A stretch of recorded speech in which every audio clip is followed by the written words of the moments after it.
don't subscribe to the old school way, nor the new school way, only the optimal way. The 80-20 Baseball Experience with Coach Bo. Welcome, everybody. This is Coach Bo. Welcome to the 80-20 Baseball Podcast, the 80-20 Baseball Masterclass. This is episode 44. We're going to do a 30 to 35-minute episode today. We've gotten some longer episodes over the last, half dozen, but I want to get back to that 30, 35-minute point. I think that's a great amount of time for this type of podcast, and I've been getting some good feedback. Coaches seem to like this, and parents that are listening and players that are listening seem to like the 35 minutes, the 25, 30, 35 minute mark. And when you think about how precious our time is and how little extra time we typically have in a day when we are taking care of so many other things in our lives, our health, just starting with sleep alone and health and our jobs, our businesses, our kids, trying to find that extra time can be difficult. So I think 30 minutes is easy to plug in. 35 minutes right in there should be easy to plug in each week. With that said, if you haven't gone and listened to episode 43, go back, listen to episode 43. It was 50 minutes, but it's packed with stuff. I really felt good about episode 43. I think that was a really good episode. Just being fully transparent with you guys, I just think that was a really good one. We got into the systems, talked about systems, procedures, and why those are so important and so make coaching so much easier and better and more fun and just lets you do so many more things and makes your team better. Having systems, having procedures set in place, processes set in place. Go back, listen to that. We break it down. We did break it down in the episode before that, but we really get into it last episode. Having systems, you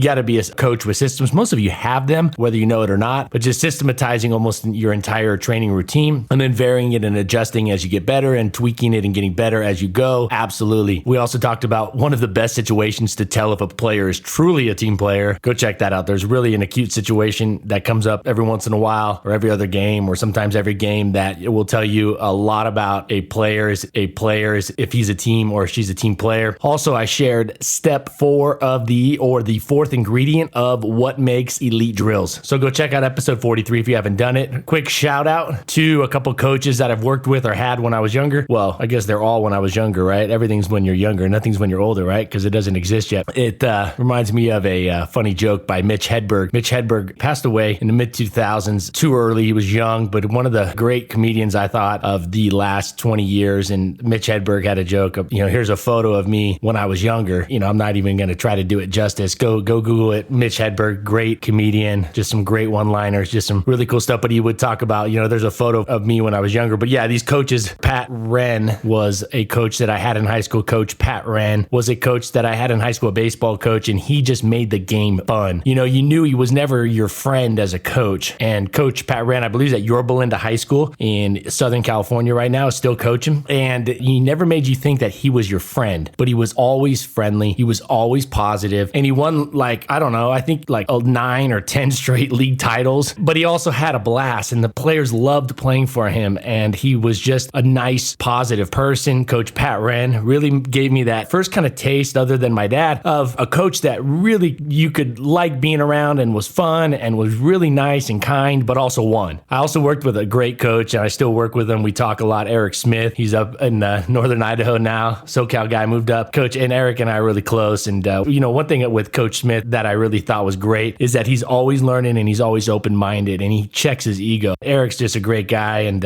he's a coach that I look forward to working with, and he helps me with ideas and stuff that I come up with here. And he's just one of those coaches that just really puts his ego aside. So I'm not just sharing you my story and these coaches, but I'm sharing you what made them great. Just want to give a shout out to some coaches that have helped me and exactly what we can take from those coaches, even though you guys probably don't know them necessarily. These are things that we can all use. Also, Tom House. If you're on Twitter at all, Tom House has been on Twitter a lot, probably because of COVID. He's got a little bit more time. The guy's a real busy guy, so it's been able to slow him down. But Tom House was a professional pitcher, major league pitcher, and he's been coaching pitchers and quarterbacks of recent. In the last 15 years, he's coached quarterbacks like Tom Brady, Drew Brees, like the quarterbacks of quarterbacks, and has had a lot of success. He's coached a lot of quarterbacks besides those two guys. But he's been a pitching coach back into I want to say in the late 70s, definitely the 80s. Coached Nolan Ryan as a pitching coach with the Rangers. So he's been around the block. Now, here's the thing, what I want to share. When I was studying Tom House, House 20 years ago, reading all his books and listening to him. And, I got MPA certified. I got National Pitching Association certified about 8 years ago. And even then it was like, oh, you're going to do that? Like, there was this stigma. And it's funny now that Tom House there's been some barriers broken down in the baseball community. Things are more accepted. There's a little less of a stigma on things and this kind of closed-mindedness. Again, I don't think we need to change the whole game of baseball by any means. I think we're actually trying to change it too much and complicating things. And I'm a huge simplicity guy. But Tom House, it's great to see him coming out and just just a great guy. And he's a guy that I don't agree with everything he does. There's a couple things, and maybe I'll get into that sometime. I just absolutely, I disagree with, there's definitely evidence to back that, but he's so smart and he's been ahead. And one thing that's great is he's done things the way he thought, or, he's tried to test things, but the way he felt was the best based on the evidence that he had. He wasn't just go along, get along. I'm going to copy and be a sheep. So Tom House is big. Like, he's getting a lot of people are like, hey, this guy's great. Where's he been? This guy's been around. And so it's funny now that it comes out. I used to actually have to tell people back in 2005, 2006, and like low key say, hey, are you a House guy? If you're a pitching coach, this was 15 years ago. This was well before any Driveline or any of this Ranch, all these great companies that have come along. I'm big fans of these companies, but this is well before them. That was like he was the guy by himself. He didn't have this whole group that supported him. So Tom House is definitely a guy you want to see. The best thing that I think I got out of Tom House that I've learned over all the years is that he looked for commonalities of great pitchers. He didn't just say, oh, DeGrom does this, or this Chapman does this, or this new pitcher does this or that. It was never isolated. It was never anecdotal. It was, hey, let's look at all the great pitchers over time. Not one-hit wonders, not pitchers that had like 4 good years, pitchers that pitched, that were durable, that lasted a long time, that stayed healthy, that had success with key metrics across the board, that were consistent. And essentially Hall of Famers, but durable, healthy Hall of Famers that had a long career of success, possibly with different teams and different catchers. He was looking at pitchers primarily, and he was looking at the commonalities. And this really happened with the swing revolution. The book Swing Kings is a great book, and I'm drawing a blank on the name. Swing Kings recently just came out this past year, and it was kind of the same thing with the swing revolution, just looking at all the commonalities of the great hitters and going from there. Sorry, that beep is, I don't know if you can hear that beep. I'm a type 1 diabetic, and I got a little alert that says my blood sugar is trending low, although I did just have some sugar, so I should be all right. But that's one thing I can't turn off when I'm doing these podcasts, the alarm on there. If I turn it off, then it just screws up the Bluetooth, and I got a monitor hooked up, a permanent CGM, continuous glucose monitor going. So if you hear that little beep, that's my Dexcom telling me my blood sugar is a little low. Don't worry, I'm not going to pass out on the mic here. I'm good. Sometimes it responds a little slow to the hypoglycemic state, but nonetheless. So Tom House, yeah, I think when you're looking at, if you want to copy, never copy a player, copy players and the commonalities that you find. And I did an article on this. I turned it into an audio article, copy correctly. In fact, the statistics are interesting because that's one of my least listened to. A lot of you, I'm getting every episode, there's more and more of you listening, coaches listening. This is awesome. But I look back and I go, that's one of the least listened to episodes. It's one of my first episodes. It's actually an audio article. I wrote an article and I read it like an audiobook. And it's one of my least listened to, but I think it's one of the best. All those audio articles, if you haven't read those audio articles, go back. Those are the foundational gold pieces of just coaching. They don't cover everything, but 80% of the stuff you need to know from a foundational standpoint, not a continual progressive professional development and coaching development standpoint, but the foundational stuff. Go back and listen to Copy Correctly. That episode I think is fantastic. Now, hitting. The goal of hitting, I keep seeing this. All the hitters, he's only struck out 2 times in this season, or he's only struck out he only strikes out 1 out of every 15 at bats, or 1 out of every 30 at bats. The goal of hitting is not to not strike out. It's not to avoid striking out. The goal of hitting is to produce runs. The goal of offense is to produce runs. Obviously, you want to have fun playing baseball. I get that. Let's put that aside. That goes without saying. The 80-20 baseball podcast, with me, Coach Bo, that's at the top of the list. But when it comes to execution, scoring runs, that's all that matters on offense. Score as many runs as you can, all right? Even if you're Fernando Tatis swinging at a 3-0 pitch, score as many runs as you can. Let the other team cry. That's on them. Okay, we got to stop being, those unwritten rules I talked about just a little bit ago. The goal of the offense is to score runs. That's it. Not to have the fewest strikeouts, not to have the most walks. Obviously, yes, these are all correlated in a way, yes. And some have a stronger correlation than others, yes. But the goal is not, the stats should always be, how many runs are we scoring per game? That's the only stat that matters in hitting. How many runs are scored per game? Now, you break it down on an individual level, and it's how many runs does that hitter contribute to our team's total run count? So really, that's something I think is so important for young coaches, youth coaches, even professional coaches. And I see these guys talking about, our strikeouts are down or this, and it's like, hey, the goal of offense is to score as many runs as you can. And even on the pitching side, it's not about how many strikeouts you have as a pitcher, how many guys you strike out. It's about how many runs you give up. Now, yes, there's a correlation. Yes, and I'm not saying don't go out and strike hitters out. And I'm not telling hitters to go up there and try to avoid the strikeout or to go up there and strike out, as often as they can. Of course not. But what I'm saying is the goal of offense for a hitter, for the offense in baseball, is to score runs. That's it. That's the only stat that matters. How many runs did your team score? That's it. It doesn't matter how many bunts you had or how many stolen bases you had or didn't have. What matters is how many runs you scored. So I keep seeing these things posted online. I see coaches talking about this. The goal of hitting is to score runs. And that goes into like the slugging percentage and things like that, because a slugging percentage, like a double, is going to produce more runs than a single. And again, I know it's dependent on how many guys are on base and the hitters that come up after and what they do, but the more bases you can get, the better. So a double is going to score. That is just what it is. It's a statistical truth. A home run obviously is going to score more runs than a single on average. And just so that's why slugging is more valued than batting average. I also see like batting average still talked about today. Trust me on this. That stat should just be obsolete. It shouldn't even be talked about. It should never even be. Batting average shouldn't even be a stat that's kept anymore, because there are stats that are just much better. Now, they're still not nearly as good as the stats that the Dodgers front office, the Yankees front office, these front offices with, 100 or 50 or 25 analysts and stuff like that. And you can they call them all sorts of different things. But these guys that are sitting there studying statistics, breaking them down, back testing over 150 years, you can go read the book called The Book, written, or the subtitles, Playing the Percentages in Baseball, by Tango, Lickman, and Dolphin. I'm not going to get into all their first names and everything right now. I'm going to keep moving, but go check that book out, Playing the Percentages. What a fascinating book. And it just breaks it all down. If you're a youth coach, you don't necessarily need to get into that because I break it down here. But if you're a high school coach, you should have already read that book. If you're a college or professional coach, you should have already read it twice. And it breaks down it just talks about like even OPS is flawed because the common denominator is not right. OPS is still a better stat than batting average. I would never keep batting average. So hitters striking out less, or coaches after the game, hey, we only struck out 2 times. It doesn't matter. All that matters is you score runs.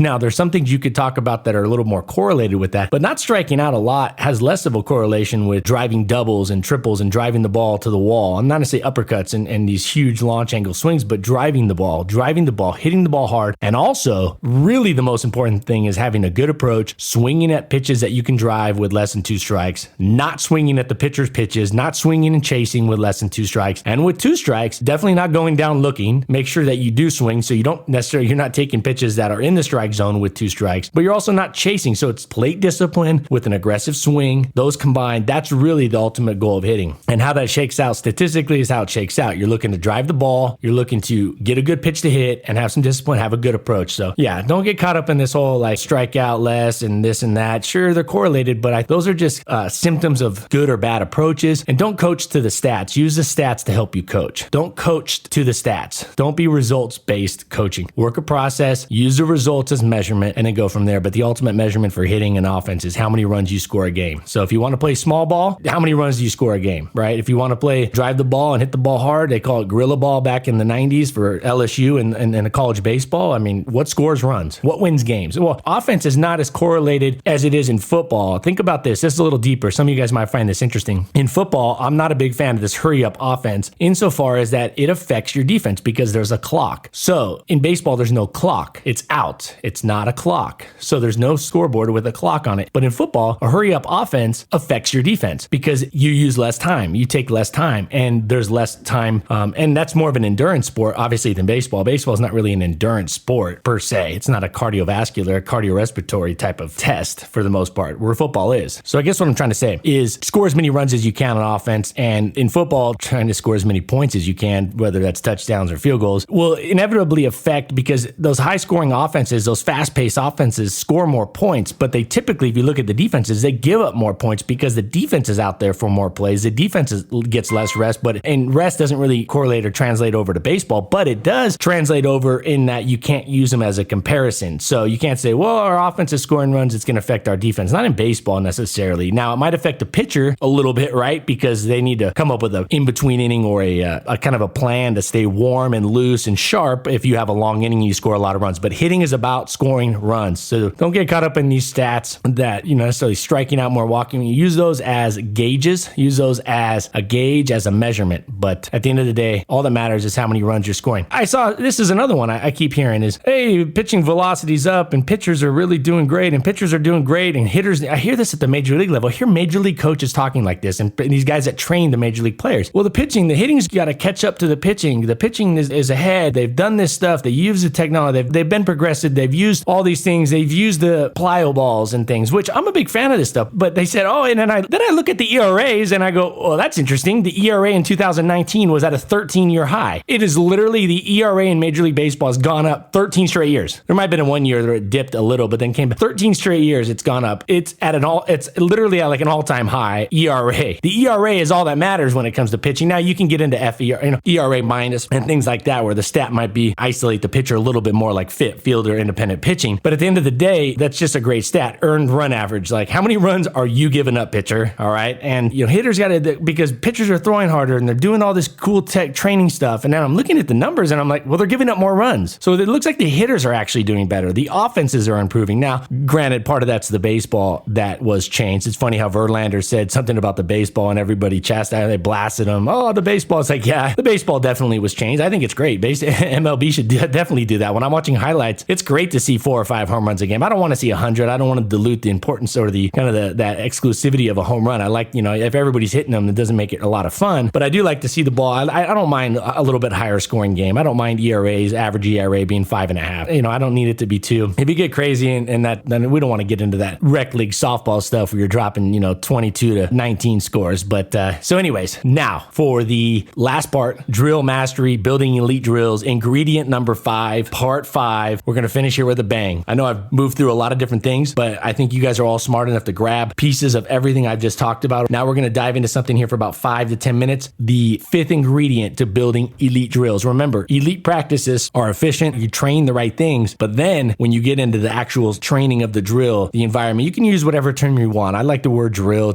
Everybody kind of understands it. I heard somebody say, I don't like the word drill. Okay, yeah, well then just call it whatever you want. But a training environment and a drill that you're training a skill or you're training an action or something that comes up during a game. This is part 5. This is the 5th ingredient of that. Efficiency. Great drills, elite drills have to be efficient. This may be the part that the ingredient of drills that I'm most excited about because I just think there's so much of there's just a huge competitive advantage. There's just a huge improvement sitting there waiting for us to take advantage of as coaches. Efficiency. Players love fast-paced drills. They just do. They absolutely love it. In today's world more than ever, build efficient drills. You get more reps in. You're going to get better. Players love it. It's a win-win-win-win-win. You got to have efficient drills. You have to sit there and look at ways. And this is why I think you should systematize your drills because you put the drill in, you implement it, you give the ownership to the players to run it as much as they can. And then you can look at it and break it down and get a second to sit back and go, hey, where can we make this efficient? Can we move the bucket over here? Can we move this over here? Can we have another player here? Can we do this? Can we make these groups of 4 or 3? Can we make them into groups of 2? How can we get drills more efficient? So let's break that down right now. The key question that you need to ask yourself when it comes to creating efficient drills is the drill as efficient as possible? Is the drill as efficient as possible? Where can it be made more efficient? Where can we cut out steps? Where can we close the space a little bit while keeping it safe? All right. So I'm reading right off the drill mastery guide, the elite drill guide that I created. Here it is. From the major league level all the way down through the youth levels, the most common flaw with practice drills is inefficiency. Absolutely. I've sat at 9U practices and seen absolute inefficient practices. I've seen drills where the player in center field gets a ball, hits him once every 2 minutes and 45 seconds. I've seen Division I baseball, firsthand baseball practices where they're running a bunt drill and the players get one bunt every 2 minutes and 30 seconds or every 3 minutes and 30 seconds. Yeah, Division I baseball practices are being run like that. I've seen spring training, major league players, major league drills. I get spring training's a little more laid back, but really, or what are you trying to do? What is spring training about? Getting better to win more games, right? Yeah, they want to have fun, but it's not a country club. It's not rec softball. It's the major leagues. It's spring training. The season is 2 weeks away. Yeah, you shouldn't be going through it super laissez-faire. And I've seen those drills just run absolutely inefficient all the way across the board. So, in my opinion, the most common flaw with practice drills is the inefficiency. Baseball practice culture, the baseball's practice culture as a whole has never fully prioritized efficiencies. It just hasn't. It is what it is. If businesses were to operate similar to traditional baseball practice, the employees would be underutilized, the production would be sluggish, and inevitably the company would become insolvent. It would go bankrupt. It would fail. I've seen MLB teams, like I said, high Division I college teams, high school teams, and youth teams all all run super inefficient training drills. In a sense, super inefficient practices. Players want efficiency. They love efficiency, and you win more, and it's just more fun. You get more reps, you get more things done. Now, it does take some skill and some understanding of how to do this, but you got to start. You got to start trying to look efficient. You got to start thinking in an efficient mindset. And some of you already live efficient lives, so it's going to be easier for you to see these places where you can make things more efficient. Efficient training drills lead to more repetitions, speeding up the skill acquisition learning curve. Players enjoy improving, and players enjoy a fast-paced practice. More reps, more improvement, more reps, more fun. Efficiency is a win-win strategy. The primary tip to help run more efficient practice drills. The primary tip to help run more efficient practice drills is centered around talking less and instead have the players do more. Practice time is for the players to perfect their skills, not for the coach to perfect his next keynote speech. We've talked about this. Talking less, let the players play more. I'm not saying be a mute. Definitely want to coach them up, but saying less, don't feel like you need to correct every single thing. Take a breath, let it slide a little bit. Now, again, this does not go into the discipline and the respect and the hustle stuff. That's completely different. But when it comes to drills and the skill and the technique, we got to coach less. Coaches need to limit the amount of instruction during drills. We do not want to eliminate instruction, but we want to limit it. Great coaches say just enough while focusing more on facilitating a great training environment than a great speech. Besides, players prefer a coach that doesn't comment on every single mistake they make. Side note, if players are not hustling or they're an immediate safety concern, like we talked about the hustle, now also another thing is an immediate safety concern. That needs to be dealt with every time immediately. But coaches, our players don't need to be reminded how to field a ground ball every single time they miss one, or what to do with their swing every single time they miss a pitch. Take a deep breath and move to the next play. One of the greatest sports coaches of all time, John Wooden, one of the greatest, summed it up perfectly by saying, "I'm not a believer." Now, this is a quote of his. Quote, "I'm not a believer in meetings or so-called chalk talks. I believe in learning by repetition to the point that everything becomes automatic." To this day, most of Coach Wooden's former players can recite his coaching pointers from 50 years ago. Coach Wooden said less, and thus his words carried more strength. Players need quality training reps much more than they need the coach talking about everything. Players learn best from doing, and frankly, my fellow coaches, our players just don't need to be coached up every time they make a mistake. Set the drill up to maximize the reps. Give the players one or two key pointers and then get them AMRAP as many reps as possible. AMRAP it as many reps as possible insofar as that it's safe. Not 100% safe, because just going out on the baseball field is not 100% safe. There's something could happen. Walking out your front door is not 100% safe. A suggestion that works very well is always to give your players a quiet pass on their first error. Their first physical mistake, slide. Don't feel like you need to just correct the first one. During practice, do not provide advice to a player until the player commits the same mistake twice. That's just a kind of a good rule of thumb that I think all coaches should kind of use. I've used it for years with thousands of students and hundreds of players, and it works really good. Trust that players learn more by doing, not through lectures. The best coaches keep the action going, they praise often, and they give key suggestions at the opportune time. So to sum all that up, the best coaches keep the action moving. They praise often, and when they praise, it's just a quick praise, and the action doesn't stop as they're praising, because you're not stopping to have them listen to an instruction or to critique. It's a praise, it's a compliment. It doesn't need to stop the action. The best coaches keep the action going. They praise often, and they give key suggestions, a one or two key suggestion, a tip, a strategy at opportune times. A few years ago, I had been hired to run practices for an excellent 13U team. They brought me in as a kind of a coaching consultant, but also to run the team. After the second practice, two fathers came up to me and they opined in a very polite way. And they said that I should increase my feedback during the drills. I should be talking to them. I should be coaching them more. And these dads meant well and were very supportive of the team. And they had some baseball experience. They played some high school, a little junior.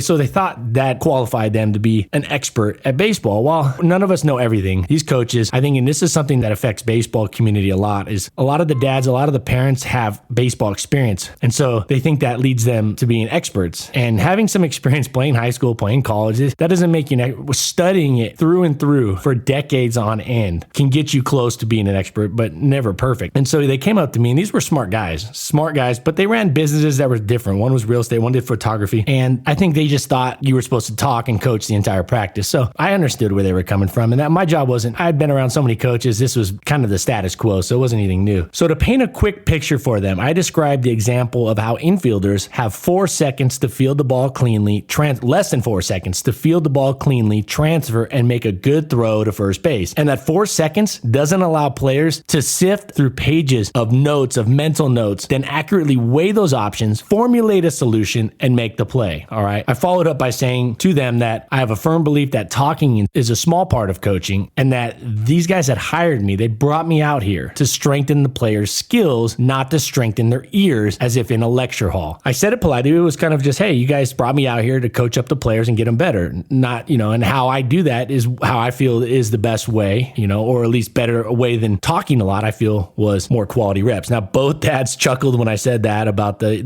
ears, strengthening the ears rather than strengthening their skills rather than their ears. Both dads, they chuckled at that and they understood where I was coming from. We discussed how maximizing quality repetitions would allow the players to best learn what it feels like to make the play correctly, allowing everything to become more automatic. Another constructive tip is to have a large amount of baseballs. So this is a tip for all of you coaches, is to have a large amount of baseballs at the ready. A drill that stops moving means skills have stopped improving. A drill that stops moving means skills have stopped improving. Unless you're giving them just an absolute golden pointer, coaching pointer that's going to stick with them and be useful as they're going through the fast-paced action during the game. A drill that stops moving means the skills have stopped improving. I highly recommend and encourage each player on the team. Highly recommend coaches request that each player on the team, family, donate a couple dozen baseballs. Baseballs I know aren't cheap. They don't have to be the best quality, but get a couple dozen baseballs. You can get them probably $40-$50. Donate those for each player. So you have 12 players. That comes out to 288 baseballs. So if each player donates a couple dozen baseballs, 12 players, that's 288 baseballs. I highly recommend bringing 4 plastic buckets, actually 8 plastic buckets. You can get those for like $2 at Home Depot or Lowe's. Some plastic buckets. You probably have buckets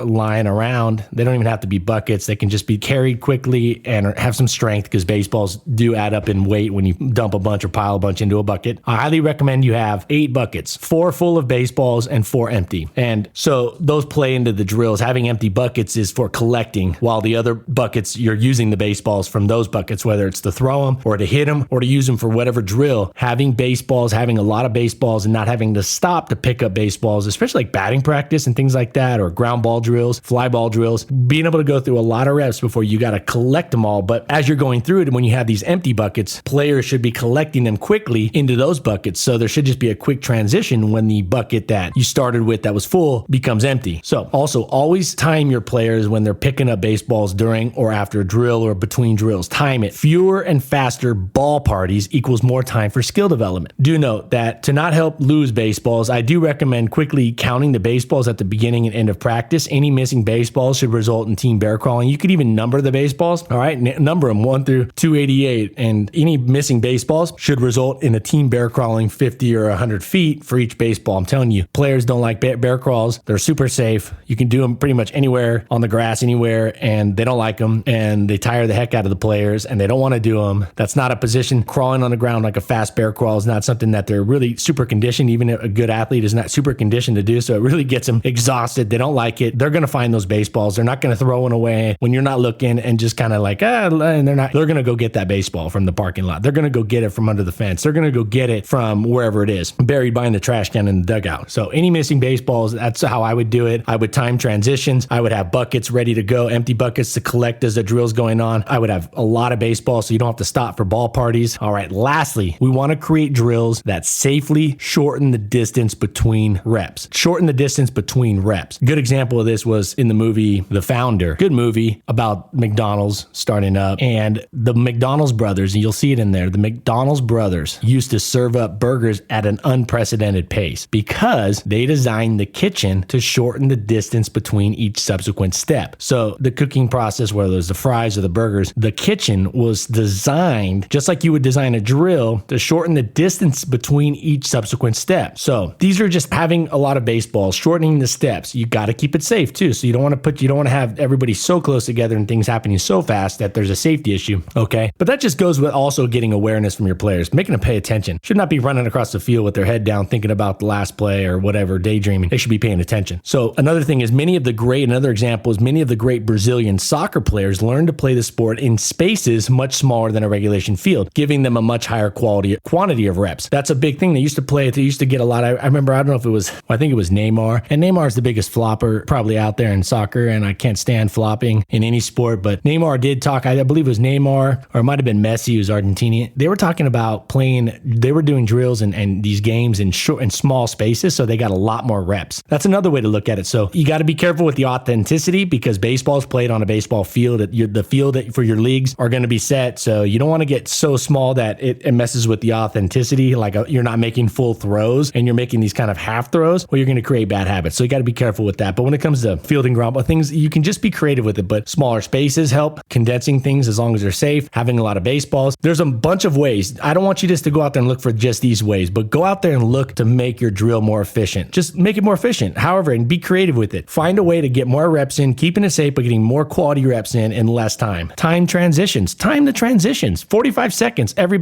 should be ready to go again. The drill should be set up. Baseballs should all be collected, boom, put back in the bucket, and keep the buckets being refilled. Like I said, have the extra buckets. Have the extra buckets ready to go. That's my glucose monitor. I don't know if you guys can hear it. It's still going. I don't know. My blood sugar said it's good right now, but it's acting up. Nonetheless, I'm going to finish here strong as we wrap it up. Efficiency. Ingredient number 5, efficiency. So find the enjoyment in creating efficiencies. Have fun. And this is only going to help you see things in the rest of your life more efficient. You start looking at things more efficient, your life's going to be more efficient. You're going to have more time to do the things you want to do. And these are efficiencies in the things that are the tedious and kind of those mundane tasks, those things that should just be sped up. The boring part of a practice is transition between drills. The drills are fun. Players love it. They don't like this standing around while kind of slowly going through the cleaning, the reorganization of the drill, or switching from drill to drill. Time it, have a stopwatch, time that. Bear crawls is the penalty if they don't get it done in less than a minute. And you'll find a time that works well for your players on the environment that you have. Maybe it's 90 seconds, and keep it moving. So look to eliminate any unnecessary steps and find enjoyment in creating efficiency. All right, that's ingredient number 5. Always a blast being here with you guys. You can follow me on Twitter, 80208020_baseball. You can email me, Coach Bo, at 8020baseball.com. Also, if you email me, I can send you a showcase of videos that I have, 14 videos put together, 14 coaching videos for baseball put together. Email me. I can send you the link to that, or you can check it out on Vimeo. Love talking baseball with you guys. Leave a review, please. Leave a review. That's always good just to get it out there. And I put a lot of time in this and effort. I got a great editor, and he's been awesome. I don't want to just put out any just podcast that I want to make it a good quality for you. So it'd be awesome if you could leave a review. It kind of pushes it out there. More people can listen, and that'd be great. And just get the baseball community better. That's why I'm doing this. I don't make any money on this right now. And so it's just to help you guys. It's to help the baseball community get better. I love it. I feel like this is kind of something that I was kind of a spot where it's like, okay, all my life is kind of moved and merged into where this has kind of been like, okay, this is kind of a role that I feel like is a place for me to really help out in the world. And the youth sports, the baseball coaching community is something that I'm passionate about making better and helping. We've talked a lot about team culture. We talked about drills, basically just having more fun, getting players ready for the real world. Just think if they see a fast, efficient drill, when they get out to the real world and they're running a business, they're going to understand efficiency. They're going to see how things should move fast, and they like it more. They just like it. Players don't like that downtime. They don't want to pick daisies and whatnot. All right, I'm signing off. This has been Coach Bo. I'll see you back here, episode 45. We're going to go into ingredient number 6. There are 8 ingredients to elite drills. In episode 45, we're going to go into ingredient number 6. Until then, you guys take care of yourself, take care of your health, take care of your families, make the baseball community a better place, a more fun place, a more efficient place. Guys, take care. Bye now. This has been the 80/20 Baseball Experience. This is a really good team, and so you have to earn everything you have against them and take opportunities when they present themselves. Take it to the field.